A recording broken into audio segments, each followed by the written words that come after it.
What influenced your father on you as a filmmaker, as a member of this profession and this community? Yeah, well, he has had, you know, the greatest influence on me. As a young teenager growing up, I used to spend my summers down at the Dick Van Dyke Show, where my dad was producing and writing the old Dick Van Dyke Show. And I watched him on a daily basis. I spent every day for 3 months down there, every summer, and watching how he rewrote the scripts and worked with the actors and helped stage scenes and cut the films.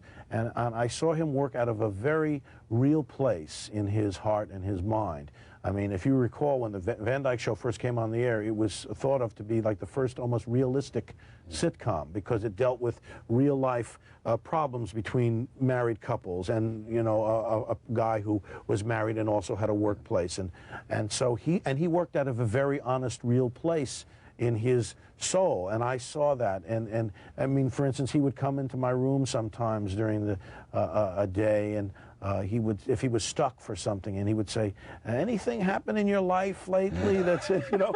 It was a way that he would I need a plot turn try here. to find something, the way to get it into the shows.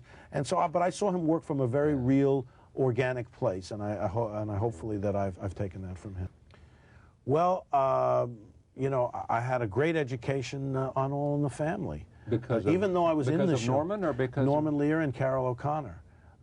Carol O'Connor, in terms of learning about acting and how actors contribute to a scene and how they can make a scene more believable and realistic, and Norman Lear because he forced us to do our best work.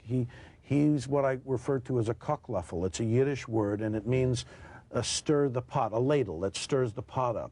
And what Norman would do is oftentimes, if we were stuck on something, or even if we had gotten something that was pretty good, he would come in and say, "No, what can we do? What's better? What can we find that's better here?" And he'd make us examine ourselves, our own lives, our own thoughts and feelings about whatever the subjects we were dealing with in that particular show. It was always very contemporary. And I learned about how shows were structured and about how scenes were staged. And I was allowed to have my own creative input.